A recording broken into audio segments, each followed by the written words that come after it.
1 মাস হয়নি আমার ছোট ভাই, অত্যন্ত আদরের ছোট ভাই মোহাম্মদ আলী রেজা রিপনকে আমরা হারিয়েছি।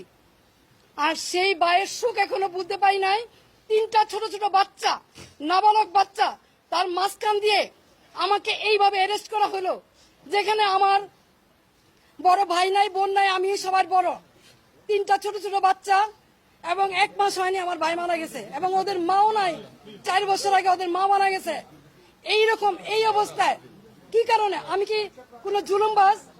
আমি কি হত্যা করেছি? আমি কি চাঁদাবাজি করেছি? আমি কি নারায়ণগঞ্জ শহরে এমন কোন রেকর্ড আমার আছে যে আমি কোনোদিন কোন বিরোধী দলকে আঘাত করেছি? তাহলে কিসের জন্য, কি কারণে, কোন ষড়যন্ত্রের কারণে, কার স্বার্থে আমাকে অ্যারেস্ট করা হলো? আমিও প্রশাসনের কাছে জানতে চাই। বর্তমান যারা সরকার আছেন, সাম্যের কথা বলেছেন, বৈষম্যের বিরুদ্ধে আপনারা আন্দোলন করেছেন, সরকার হটিয়ে নতুন সরকার এসেছেন, তাহলে কি এই বৈষম্য? তাহলে অনেস্ট রাজনীতির সততার কিসের মূল্যায়ন? আমি তো বাড়িতেই ছিলাম, আমি তো পালাই নেই, তাহলে এইভাবে আমাকে অ্যারেস্ট করতে হলো কেন? সেই জবাব জনগণের কাছে চাই, জনগণই দিবে ইনশাল্লাহ।